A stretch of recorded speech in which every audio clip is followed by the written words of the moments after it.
Transformation journey के 3 months में मैंने अप्रॉक्सीमेटली 20 kg वेट लूज किया था और वो वेट आज भी मेंटेन्ड है।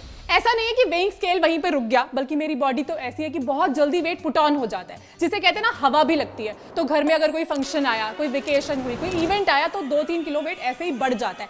फर्क ये है कि अब उस बढ़े हुए वेट को वापस कम कैसे करना है ये मुझे समझ में आ चुका है। तो विद इन अ वीक मैं 2-3 किलो वापस कम कर लेती हूँ। आज वही टिप्स मैं आपके साथ भी शेयर करने वाली हूँ। अगर इन टिप्स को आप 1 महीने के लिए रिलीजियसली फॉलो कर लेते हो तो आप 5 किलो तक वेट लूज कर सकते हो सकता है इन 12 टिप्स में से कोई 10 टिप या कोई 5 टिप्स या फिर कोई एक टिप आपकी लाइफ बदलते, इसलिए इन सभी टिप्स को ध्यान से सुनना। Tip number 1, quitting refined sugar and all of the sugar alternatives. अगर 1 महीने के अंदर मुझे मैक्सिमम फैट कट करना है ना, तो सबसे पहले मैं शुगर का इंटेक बिल्कुल बंद कर दूंगी। वैसे ही मैं रिफाइंड शुगर बहुत सालों से क्विट कर चुकी हूं, बट शुगर एक ऐसी चीज है जो किसी ना किसी फॉर्म में हमारी लाइफ का पार्ट बन के रहती ही है। तो किसी भी तरह का डेजर्ट, कोई भी पैकेज फूड जिसके अंदर आर्टिफिशियल स्वीटनर्स होते हैं, यहां तक कि हेल्दियर शुगर ऑल्टरनेटिव्स जैसे कि हनी या जैगरी भी बंद करना होगा, क्योंकि इन सभी चीजों में बहुत ज्यादा कैलोरीज होती हैं जो हमारे ब्लड शुगर लेवल्स को बढ़ाती हैं और वेट कम नहीं होने देती। Do you know 1 tablespoon of sugar में उतनी कैलोरीज होती हैं जितनी कि एक होल व्हीट रोटी में होती हैं, या फिर 1 कप मखाने में होती हैं, या फिर 1 होल एग में होती हैं। इसलिए शुगर और उसके किसी भी ऑल्टरनेटिव को लेना बिल्कुल बंद करना होगा। और अब शुगर क्रेविंग्स का क्या? सबसे पहले मैं ये इंश्योर करूंगी कि मैं हर मॉर्निंग कोई एक फ्रूट ले रही हूं, क्योंकि वो नेचुरली स्वीट होते हैं और वो शुगर क्रेविंग्स को बहुत हद तक कम कर देते हैं। सेकेंडली, मैं अपने पास स्टेविया रख सकती हूँ, जो कि एक नेचुरल शुगर रिप्लेसमेंट है। इसमें अप्रॉक्सीमेटली 0 कैलोरीज होती हैं। ये शुगर के कंपैरेटिवली बहुत ही ज्यादा सेफर ऑप्शन है, तो इसे भी हम मॉडरेशन में ले सकते हैं। एंड गाइस, अगर आपको लगता है कि शुगर क्विट करना आपके लिए इम्पॉसिबल है, तो मैं ये सजेस्ट करूंगी कि आप धीरे धीरे उसका इंटेक कम करते जाओ। बहुत ही जल्दी आपको पता भी नहीं चलेगा और आपको बिना चीनी के रहने की आदत पड़ जाएगी। और अभी बहुत जल्दी हम डिस्कस करने वाले हैं कि किसी भी तरह की क्रेविंग्स के साथ आप कैसे डील कर सकते हो। बट उससे पहले चलते हैं tip number 2, having natural fat cutters. Fat cutters क्या होते हैं?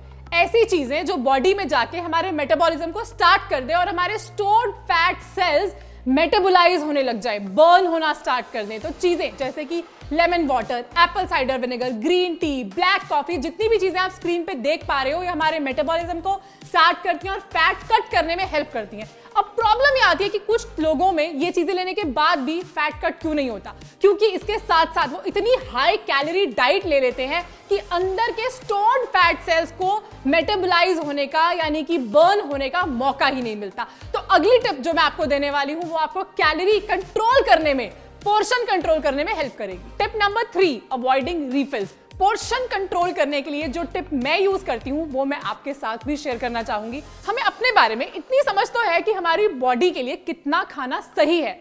प्रॉब्लम तब होती है कि कई बार जब हम खाना खाने के लिए बैठते हैं तो हम ओवर ईट कर जाते हैं। हमें अपने पोर्शंस का अंदाजा नहीं लगता। टेस्ट के चक्कर में, भूख के चक्कर में कई बार हम जल्दबाजी में ओवर ईट कर जाते हैं। सिंपल सा सॉल्यूशन है कि जब भी आप खाना खाने के लिए बैठो तो एक ही बार में माइंडफुल होके अपनी प्लेट में अपने लिए खाना सर्व कर लो और उसके बाद नो रिफिल। जो पहली बार में आप अपने लिए खाना लोगे उतना ही खाना आपके लिए, आपकी बॉडी की रिक्वायरमेंट्स के लिए परफेक्ट है। Tip number 4, having maximum number of home cooked meals. सिर्फ घर के खाने पे स्विच करते ही आपको अपनी बॉडी में, अपनी स्किन पे, अपने वेट पे रिजल्ट्स दिखने लगेंगे। उसका सिंपल सा रीजन है कि बाहर के खाने में बहुत ज्यादा ऑयल डला होता है, वो भी वेजिटेबल ऑयल। आप जितने मर्जी फाइन डाइन में चले जाओ, वो खाना बनाने के लिए फिर भी वेजिटेबल ऑयल का ही यूज करते हैं, क्योंकि इतने बड़े स्केल पे खाना बनाने के लिए ऑलिव ऑयल या फिर कोकोनट ऑयल बहुत ज्यादा एक्सपेंसिव पड़ते हैं। ऑयल के साथ साथ रिफाइंड फ्लावर का यूज होता है, बहुत ज्यादा सॉल्ट और मसाले यूज होते हैं। इसलिए अगर आपके मैक्सिमम मील्स होम कुक्ड होते हैं तो आपको बहुत जल्दी अपने वेट में डिफरेंस दिखाई देगा।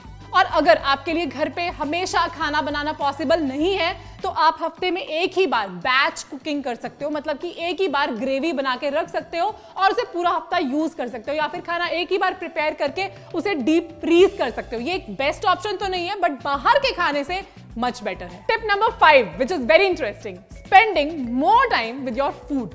खाना अच्छे से बैठ के खाना चाहिए, प्रॉपरली च्यू करना चाहिए, उसे डाइजेशन अच्छी होती है, ये सब तो आपने सुना होगा। But do you know a fact?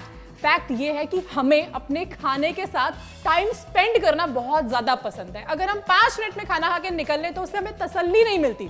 हमें तसल्ली से बैठ के आधा घंटा लगा के गप्पे मारते हुए खाना खाने में मजा आता है। बट ऐसे केसेस में हम कई बार ओवर ईट कर जाते हैं। इसलिए अगर आप धीरे धीरे खाना खाते हो, प्रॉपरली च्यू करते हो, एक एक बाइट को एंजॉय करते हो, तो आप उतने ही खाने को ज्यादा टाइम तक एंजॉय कर पाओगे। Tip number 6, pre planning the meals. Why? क्योंकि हर वक्त हम खुद को मोटिवेटेड नहीं रख सकते। ये जोश ना हमें कभी कभी आता है। जनरली वीकेंड्स पे बाहर का खाने के बाद हम डिसाइड करते हैं कि अब पूरा हफ्ता हमने सिर्फ और सिर्फ हेल्दी खाना है। अब इस जोश को जाने मत दो, इसे यहीं पकड़ लो और उसी टाइम अपना फोन निकालो और अपने पूरे हफ्ते की मील प्लानिंग कर डालो।